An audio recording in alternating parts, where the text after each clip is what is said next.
Ще продължим така, както е реда с последната лекция от истории на религиите.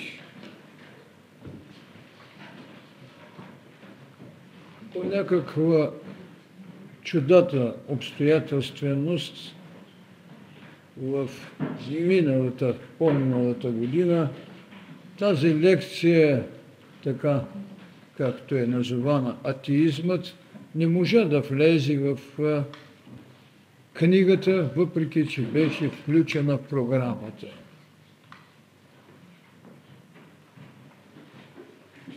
По настояване на хората, които работят върху тези материали, се поиска да се изпълни програмата и в бъдещето издание на книгата ще бъде включен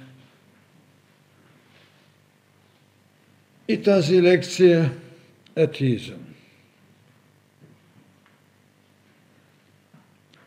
За мен това е една от най-тежките проблеми, защото има едно раздвоено съзнание в обществото, дори ако щете и в отделната личност.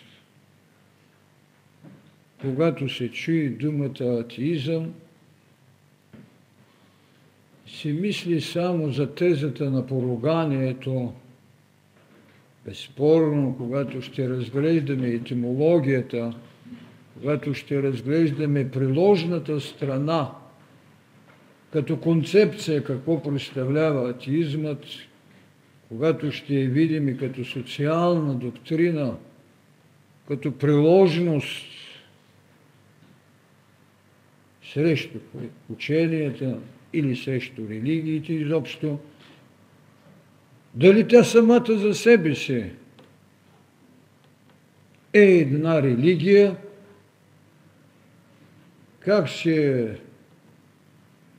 оцветявала в различните религиозни учения и какво представлява атеизмът, поставен на преценка от гносеологията, и какво общо има с гностицизмът.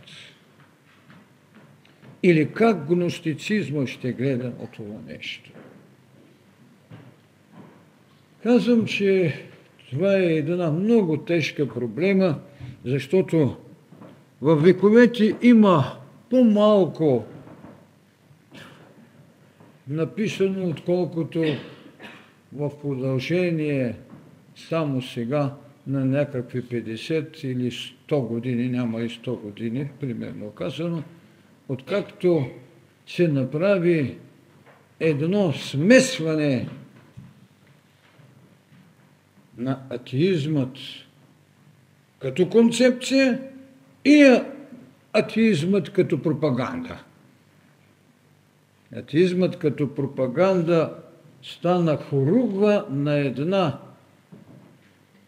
доктрина на философското знание, на едно материалистическо учение, но тя влезе като вътрешна плотпата в надстроечното мислене на марксизмо-ленинизма, като социална доктрина вече. И от тук нашумя, от тук стана така като планина. И хората смесват пропагандата на страна на едно политическо, социално, икономическо учение с неговата надстроечност да се отрича всичко, що е дух, употребено не като концепция, а като пропагандна сила. Тези различия ще се опитам накратко така да осветя, за да се знае, че атеизмът не е религия. Той няма своя родител. Атеизмът като концепция се опря на материалистическото схващане в философията, за битие и за инобитие, с отрицание на духовното и приоритетно битейното в лицето на материята.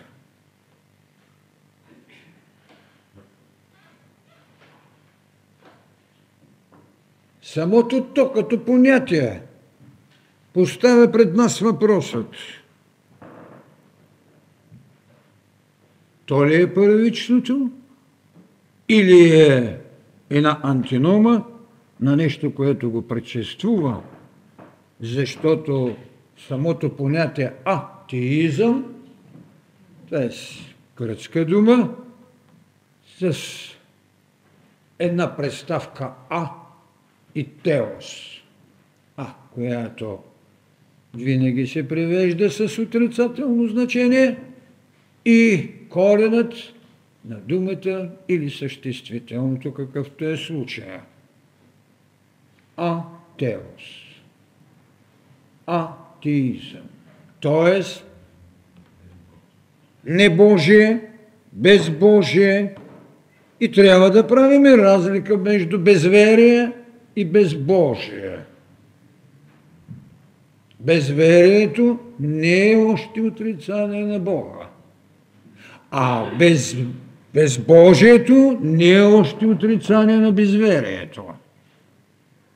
Ние погрешно понякога поставяме въпроса вярата си само свързана с Бога. До сега няма човек, който да няма вяра. Вяра в неговите идеали, когато се касае, било за личната му доктрина, било за социалното битие. Вярата на един сторожник за свободата на един народ не винаги и не всякога трябва да бъде свързана с Бога.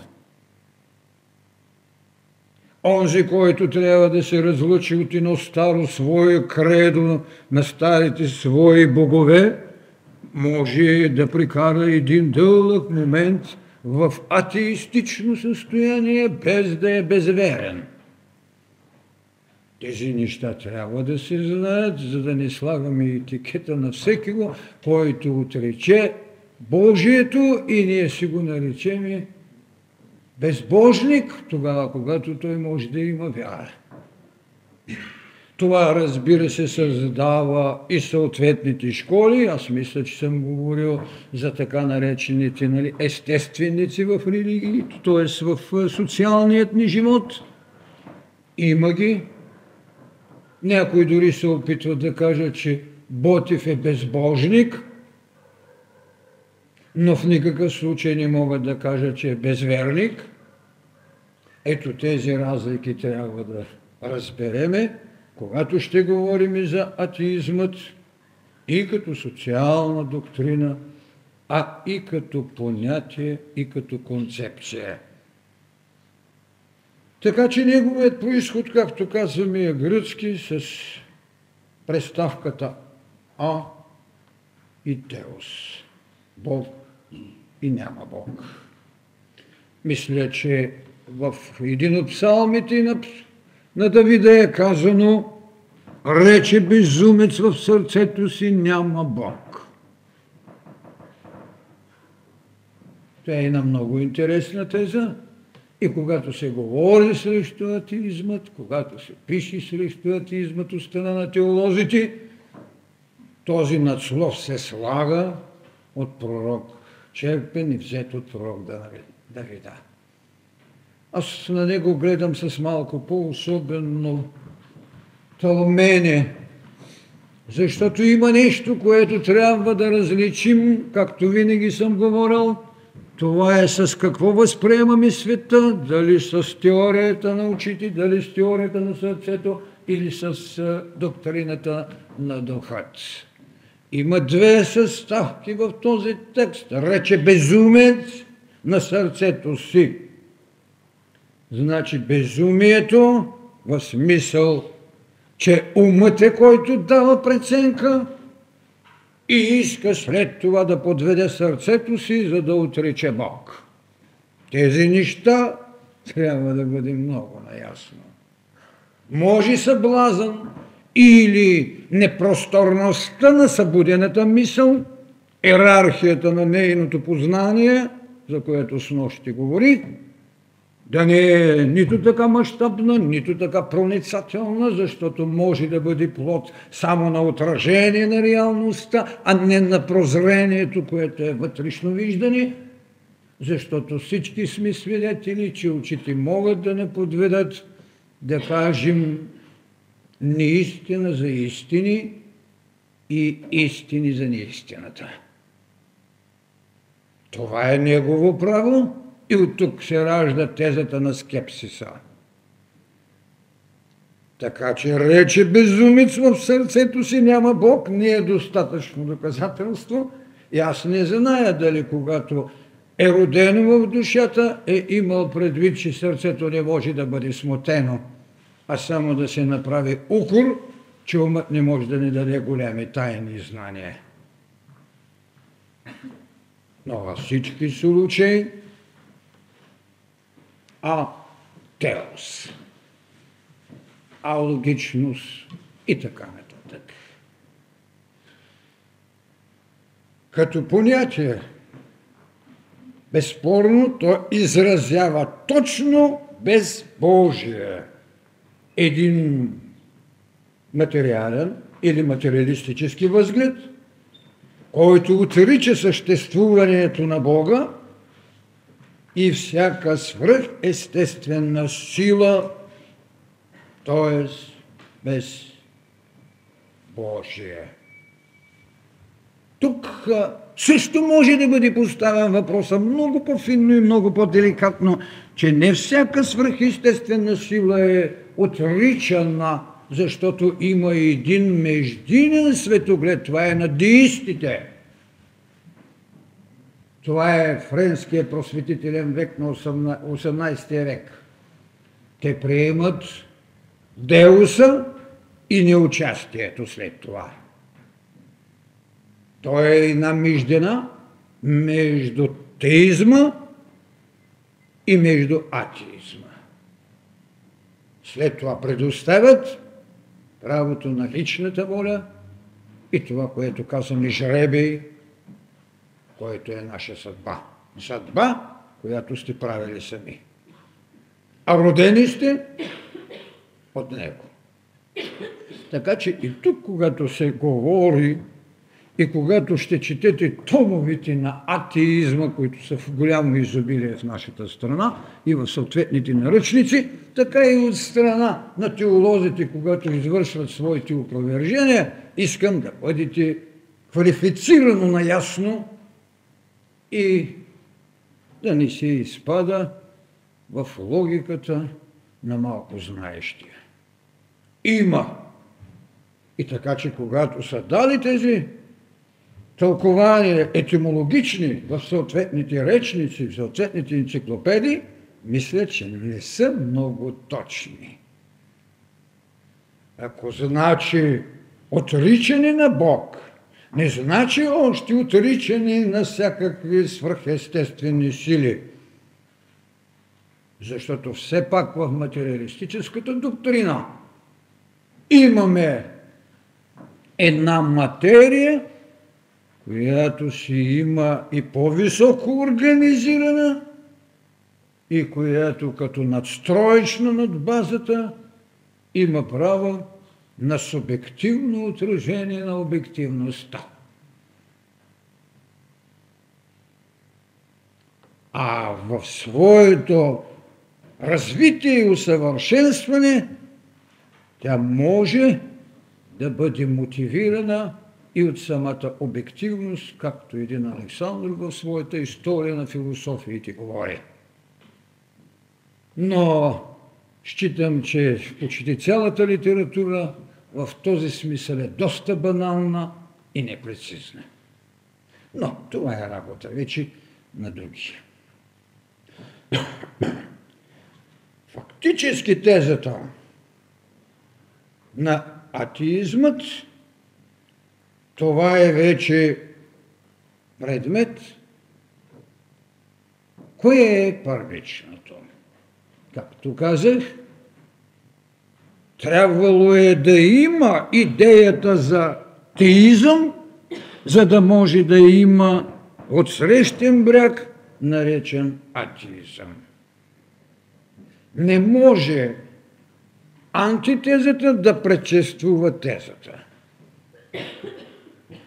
Логиката е, че ако умът е родил съмнението, а първичното сърце е отдало почет на това, което трябва да бъде успорено, в такъв случай първичното ни съзнание за божество е предшествувало мисловната невъзможност да не го приеме, да се съмни и да роди идеята за атеизъм. Това е право на умът, но то е по-късно от усите на сърцето. Може да е първичен този Бог, който също така да роди след това събуждащия си ум тревожността да не го приеме, или пък с тезата, например, казано на един Лукреций Кар, да каже, че страхът е който е родил боговете. Добре. Да приемем кое у нас е било смутено и оплашено, за да може да раждаме богове.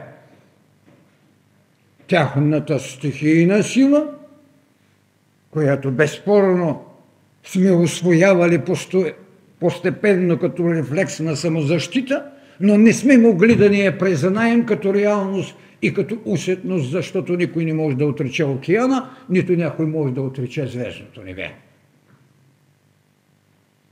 Преди да е събуден страх, за да си родим богове, ние сме имали някаква пробудност, за да създадем почет на това, което е по-голямо от нас.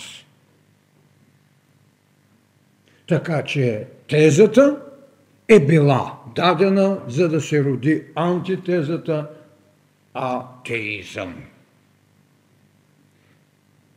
По силата на доктрината за сътворението, безспорно, че първичната материя е съществувала и вие знаете моите думи, че Бог със собствените си ръце е взел планетна плът, за да изгради тяло, а след това да му даде диханието на божествеността. Следователно, това, което го удохотворява и го овладява, не може да ни бъде по-първично от това, което може да го смущава. За мен тезата е предшествувала антитезата. Разбира се, различни са били времената, в които изявата не толкова на отрицанието, както казвам, отколкото на будността, да се ориентира. И тук ние трябва да признаем тогава тласъка на еволюционността, която е трябвало да даде един момент на покой от своето слизане. И тогава ние ще видим и голями учени, които без да отричат боговете, или ако са раждали съмнение, са имали пробудност, че боговете на Олимп не са божеството в душата им. Ето това също така се изпуща в атеизмът. Да се види в кой момент се ражда съмнението и срещу кое божество. Така че един Хераклит не може да бъде ползван за атеизъм. Пантарей, че светът се изменя, да, това е безспорен факт. И ако ние имахме тезата на източните философии, щяхме да направим 5 метана, че е бил с прозрение, но нашата философия, която вковава чрез религията ни развитието, той щом говори за промяни, ето ти си, той е революционер и хайде да му сложим атеизъм. Не, това не е верно. Нито Демокрит, който говори, че със своята теория за атомите, че светът е атомичен, но този свят има една душа. И тази душа също е атомична, но нейните атоми са Не тези, които са устроили светът, а кръгли, съвършени. А коя е другата теза на атеизмът, като отрича Бога? Липсата на душа. А каква е тезата на атеизма? Безсмъртието на душата. Има ли такава теза в един Демокрит? Не. Той дава съвършения образ на сътвореното чрез материята. Кръглия атом. Всички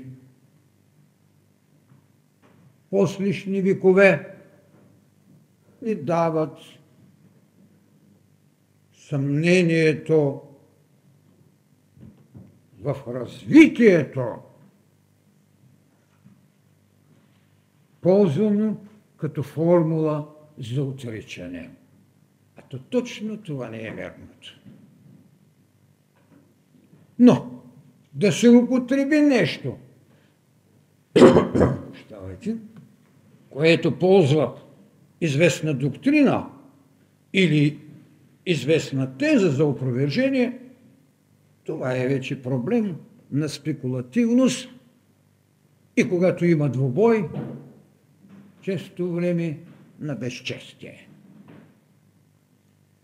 Нещата могат да имат своята степен на еволюционност и вие да ги вземете в тяхната статика и с това да боравите и да отричате доктрината на други. Това е непочтеност в мисленето. Зато и искам да кажа, че когато се говори за атеизмът като контраверсия на теизмът, трябва да знаем, че теизмът е създал не само доктрини, не само учения, той е създал и религии. Религии, които имат своите родители, които имат своята метафизика, които имат своята приложена догматика и следователно са образец на приложено човешко служение. В противовес на това няма наименувана една религия на атеизма, чийто родител да е глава на църква или на религиозно учение. Няма. И няма да има. Защото като антитеза тя само опровергава и се опитва да опровергава една теза. Тя извежда из учението на дадена религия известни принципи, които се опитва да оспори. Принципа за безсмъртието на душата да бъде отречен с преходността на нашата тленност и никакъв друг субстрат, никаква друга субстанция, която има битие, както тук, така и отвъд.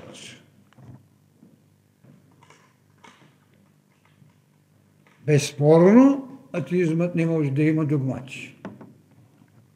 Върху догмати той може да дава опровержение и да не ги приема, но той самия като концепция не може да има догмати.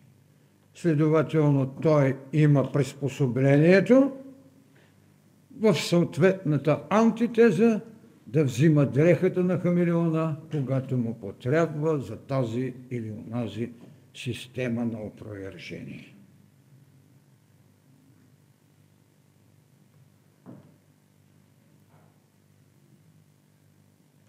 Когато ще се отрече безсмъртието на душата или на Бога, ние ще предпишем преходността на непреходното.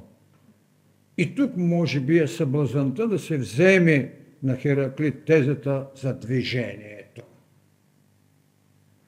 Но в идеята на сътворението никъде не е казано за статика, защото изрично още в първа глава Бог Отец казва на сътворените: идете, развивайте се, размножавайте се, работете и така нататък, и така нататък. Самата йерархия на шестдневното сътворение говори за динамика и пластови. В тази динамика, наречена еволюция. Така, понятието е изведено. То не е онтологично. Изведено е като антитеза, а не като самобитност. Така, концепцията, която то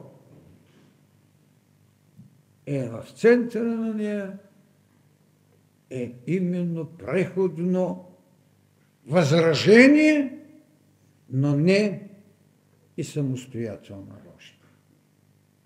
Там, където я виждаме мащабно разслоена, там, където я виждаме приложно опонентна, това е вече в социалната плоскост, където аз казвам, че тя има характер на пропаганда и то твърде много нашумяла през последния век. Когато от невъзможността на една самостоятелна концепция, то е идеологическа платформа на политическо и социално движение. И зато и тази цялата формула доби съвършено друг характер, зато и на религията се даде наименованието, че тя е опиум на човечеството. Тази теза е борба да освободим някого, т.е. да го лишим от същината. Ние го лишаваме от самата антитеза. Ние не му проповядваме атеизмът като доктрина, не му изграждаме олтар на моление пред нея, а я освобождаваме от тезата на атеизмът като дреха за социално освобождаване или за гръщане. Елате да бъдете освободени от опиумът, защото доктринерството като политическо и социално течение се сложи за задача изграждането на социален ред с идеология и с философия на материализма. За свобода на масите, най-обикновената трапеза на материализма като доктрина за обяснение на света, за обяснение на личният ни свят, на социалният, на икономическият, на всемирността, безспорно беше най-достъпна до това, което се нарече пролетарии. Разбира се, че големи философи еродиха и те се опитаха да я поднесат. В тезата да се привлече и да се прояви в развитие по-голямата част от човечеството, може би се криеха и други социално-политически намерения и спекулации. Когато имате лишението от национална самобитност, най-добрата теза е да издигнете знамето на интернационализма. Това можеха да го правят прослойките на народи, които нямаха своя самобитна и защитена държава. Защото сме свидетели отново на тенденцията на космополитното съчетание, без да се е загубила националната и териториалната цялост на историческия дух и племенната връзка на минало битие. Но когато издигнете интернационалното знаме, защото нямате опорността на националното си битие и територия, безспорно тогава ще трябва да дадете това, което те поднесоха. Най-лесно асимилираната храна. Най-лесно и най-достъпна за човекът мисъл. Това е битие. И тук е ролята именно на атеизма, на плоскостта на социалното служение. На социалното служение. И то стана предмет, и то стана оръдие, то стана пропаганда. Свобода от опиум. Като срещу тази свобода се изведеха на живот, няма морал, има революция. Това е фразата на Ленин. Няма морал, има революция. След като беше изиграла своята роля революцията, много десетилетия тази фраза не излезе от книгите, а дори я спестяваха за човечеството.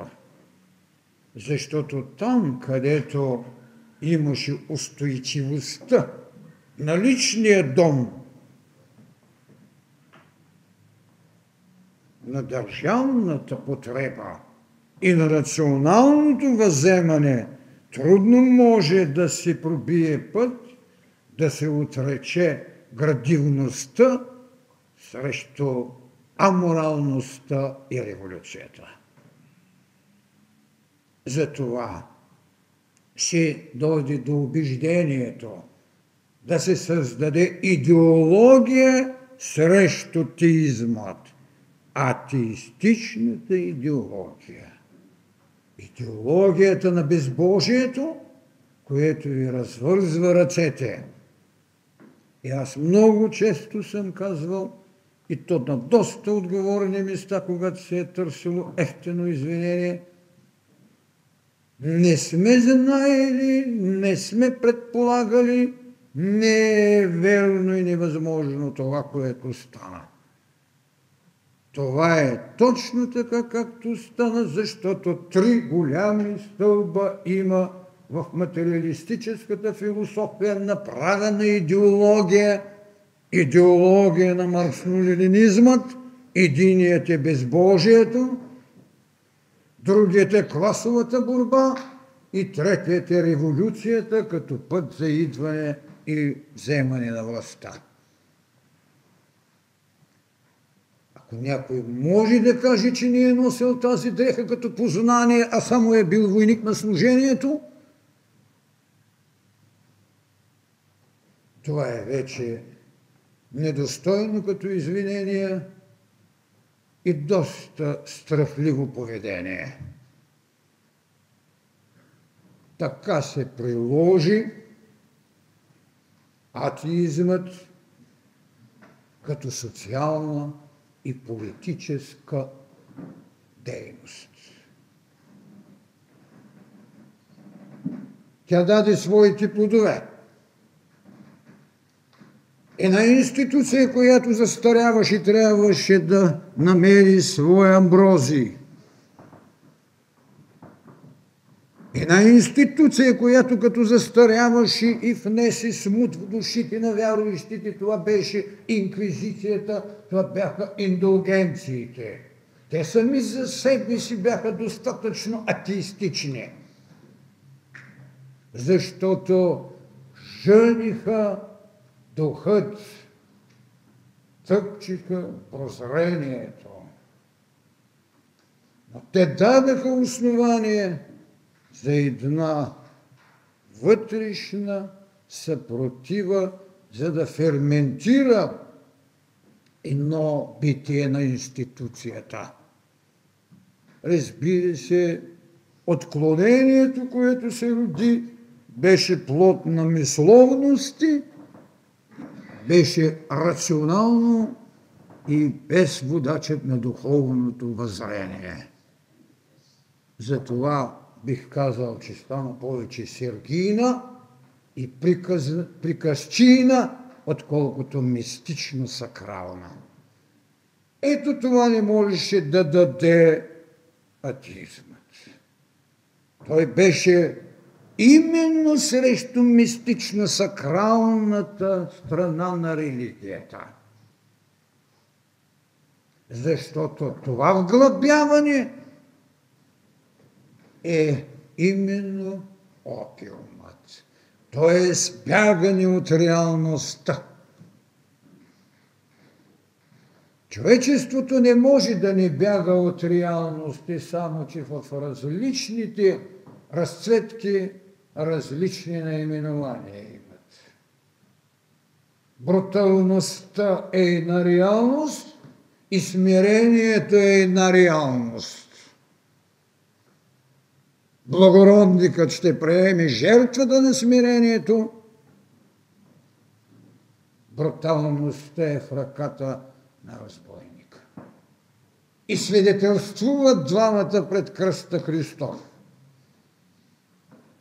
Ето ви образци на атеизъм и на теизъм. Това не прозряха. И това е бедата. Тогава вече овластената атеистична доктрина пристъпи към действия, които трябваше да спрат служението към Всевишия. Ако вие сринете олтара, където колене са свивали, вие не можете да сринете сърцето, в което винаги ще свидетелствувате.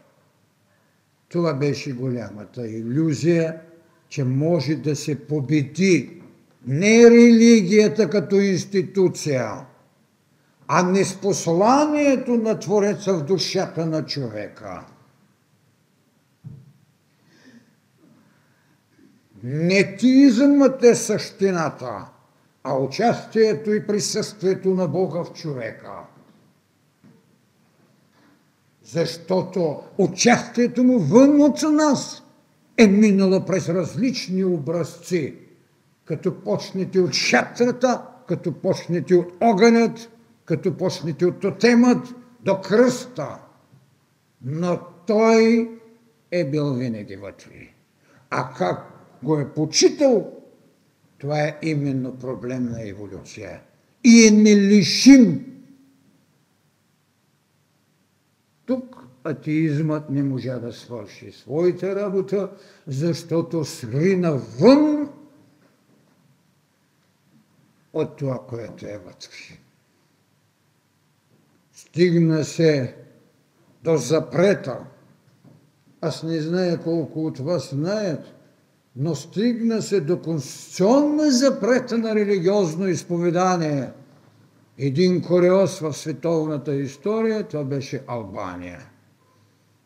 Там с конституционен акт, не с закон, беше забранена религията. Религията да, теизмът не. Защото сега, когато се върна възможността да имат храм вън от себе си, отново показаха, че се го имали вътре и че никой не ме го взел.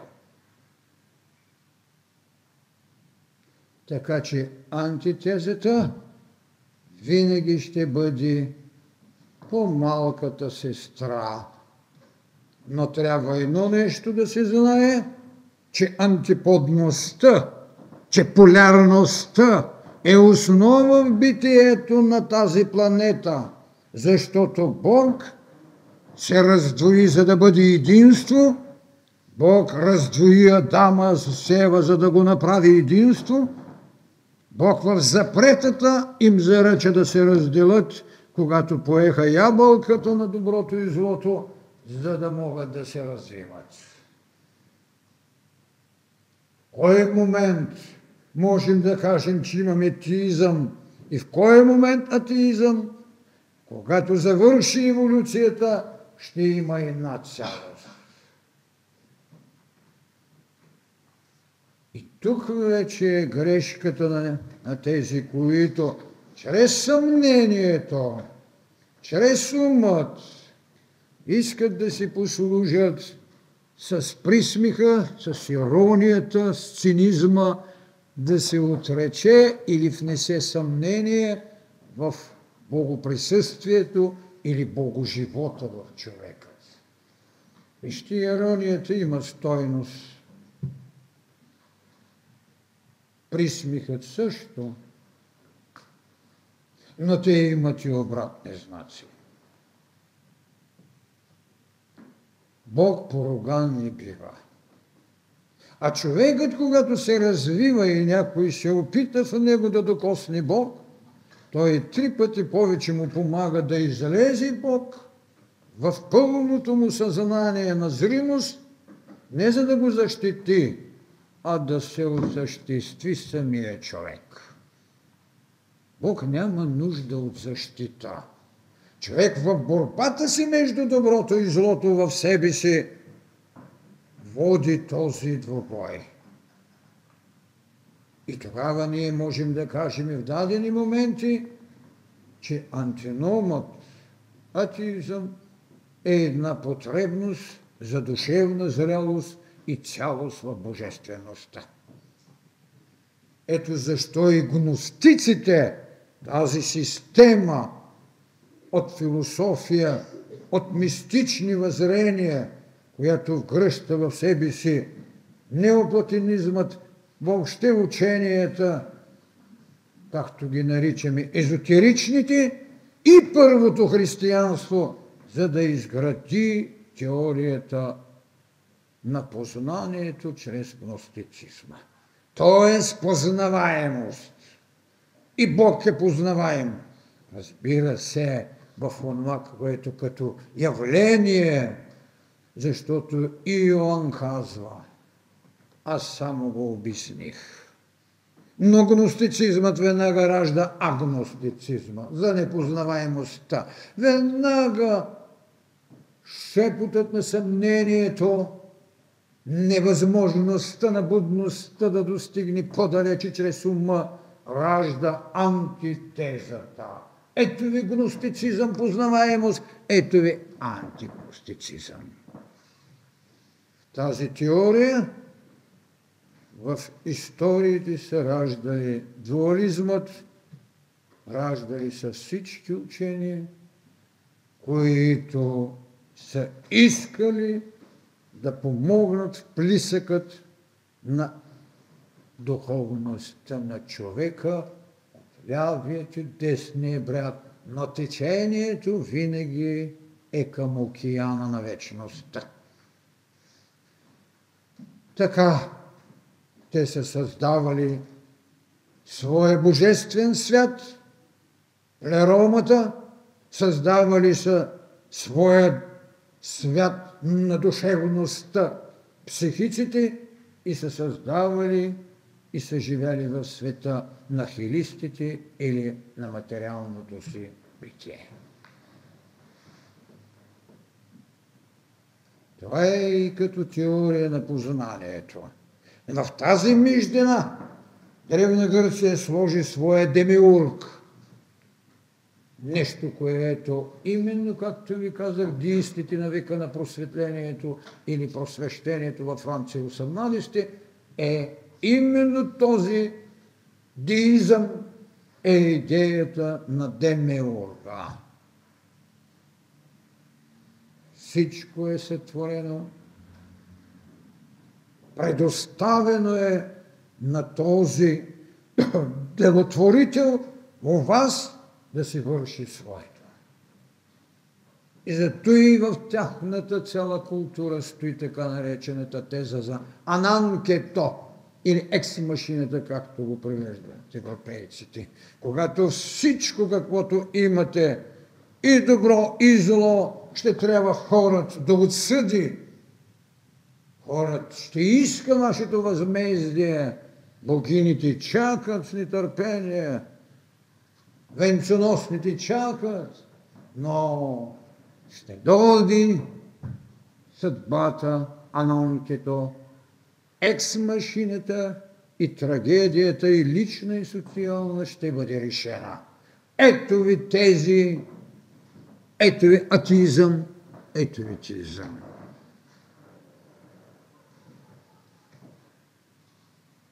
В идеята на теизмът лежи път за съвършенство. Той трябва да бъде спънат, че тези нравствени ценности, които са ви дадени,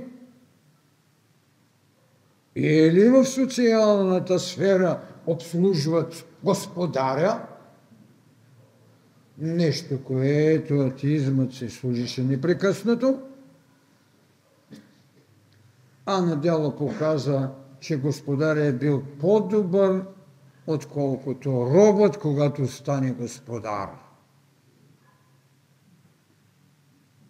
Защото му е липсвало изграждането на благородника чрез онова, което нравствените системи на теизма са давали.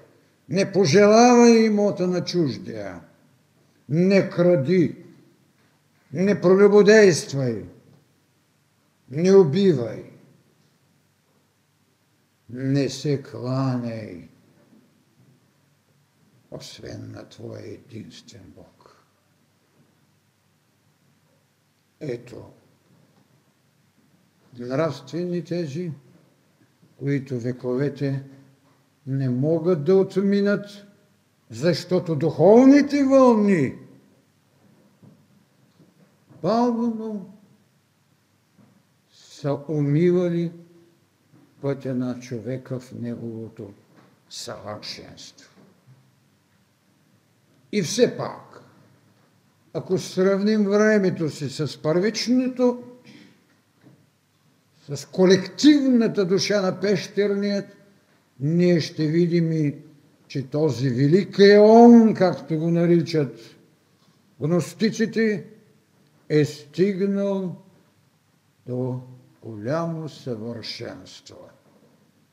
Самата идея на гноти се автон познай себе си е вече едно признание, че някой у нас е много повече от този, който е нашето съзнание. Познай себе си. Ето това е повика на боговете в човека във вековете. Познай себе си. И тогава религията като опиум би била добре дошла. Ако тя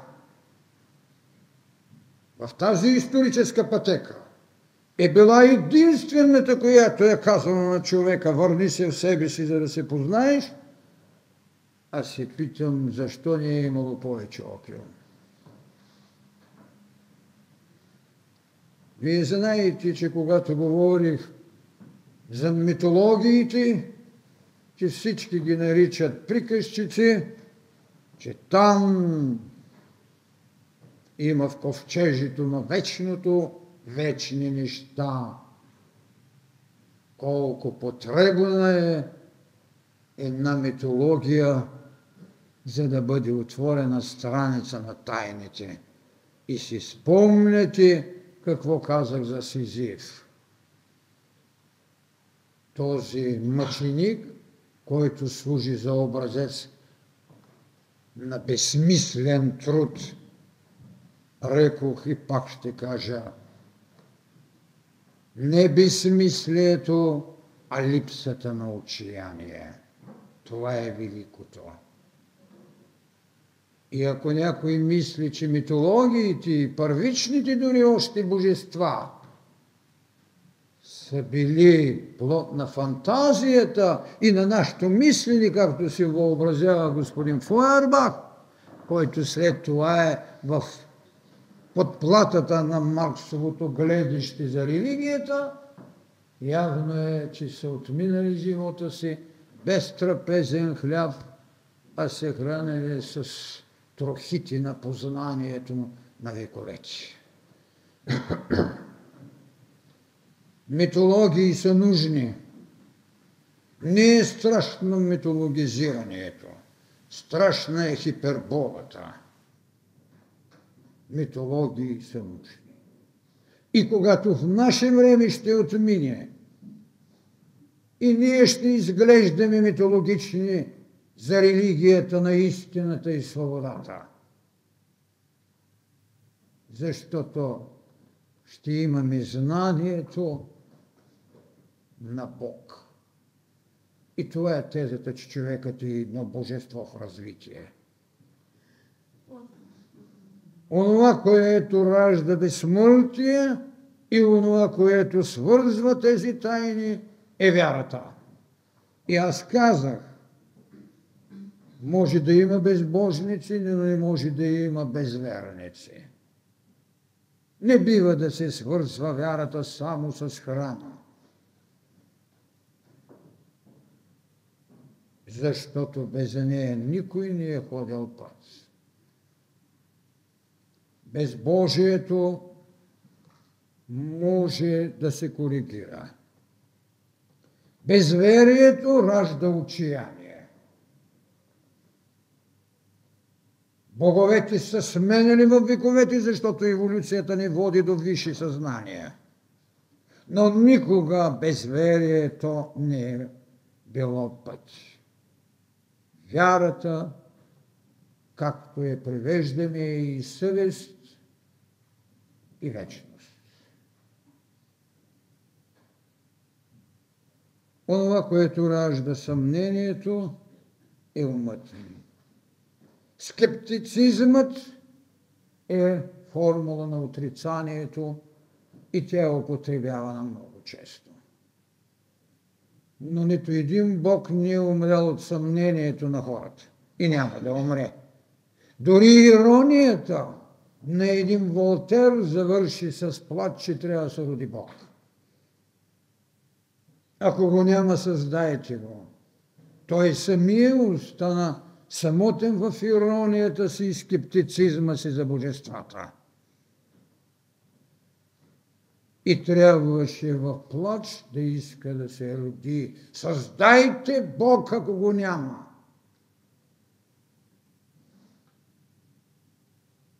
Неговия ум трябваше да отстъпи пред прозрението, но не можеше да го освободи от скептицизма. Другото е цинизъм и анекдоти. Анекдотът не може да събори храмове. Съществуват. Присмихът може да е стрела, но хората и срещу отровата имат ляк. Така че присмихът на този, който има вяра в Бога, не му действа.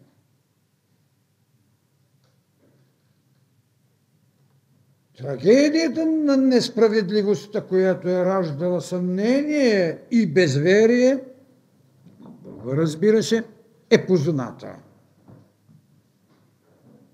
Но аз мисля, че тези, които са прочели праведни Йов, знаят устойчивостта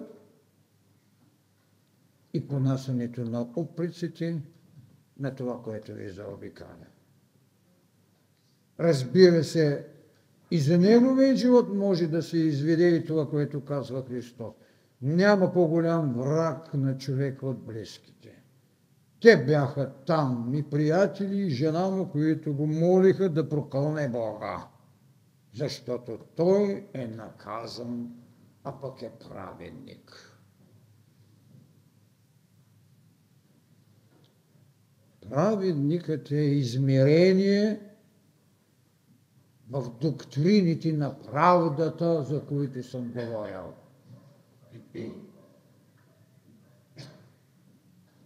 И тя трябваше да се смени с религията на любовта, която е прощение. Прощението ще се смени с религията на мъдростта, която е от съществено знание. Така че когато е на люлка на съответното духовно учение, на една духовна вълна ви е люлнала, не бива нерадостите в този път да се считат достатъчно основание да се поругае Бог, а трябва да се види как ще извървим другото стъпало от лествицата на богоживеението ни или богомолството, което прави Якова.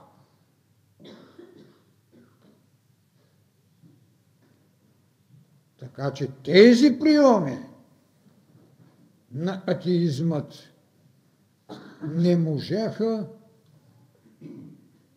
да смутят пътя на човечеството и колкото и голям сектор от нашето живеене да бяха взели,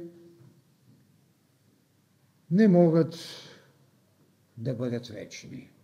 Футурологията е наука, която със социални свои измерения и изследвания дава резултати. Но никой не е дръзнал да каже, че човечеството ще изрече онова, което изрече безумецът. Рече безумец сърцето си, няма Бог. Точно това и футурологията не ни дава.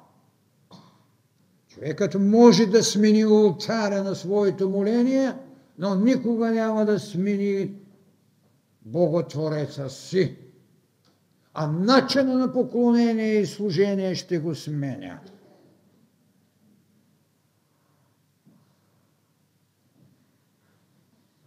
Защото, пак ще повторя, преди да се е родил атеизма, сме родени в теизъм.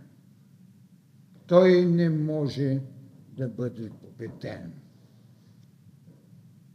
А моралът в религията, то е потреба за овладяване на това, което е още човешко, но е от Бога създадено.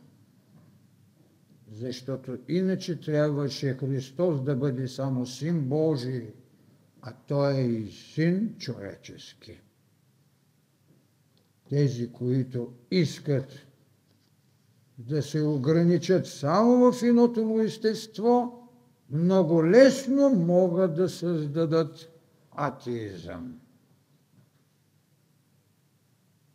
И тук е преходът от различните форми, за да бъде човекът точен като Бог. От това, което го съпровожда, а именно това, което трябва да наричате свои братя. Така че атеизмът по епохи има различни разпластявания. Той е еднакво отстояван и от църква, и от държава. Защото една държава е това, което И един Бог му е пратил като поселение, за да формира историческия му път и национално-духовното му ядро. Без това не може да има живот. Приложеността на атеизмът, т.е. на богопочитанието, ви е познат на всички. Приложността на атеизмът е неманифестирано или манифестирано отрицание. Опитът да се изгради църква на атеизмът не беше траен и не може да бъде траен. Защото той няма свой родител. Той е антитеза. Тя сама за себе си се изчерпва като възможност по време и предназначение.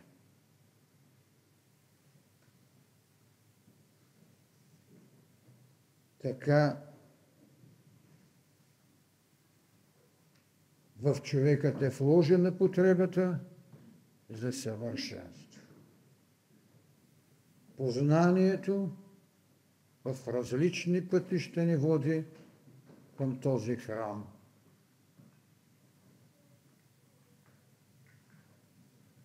Така ще разбереме, че няма субективно отражение на обективността,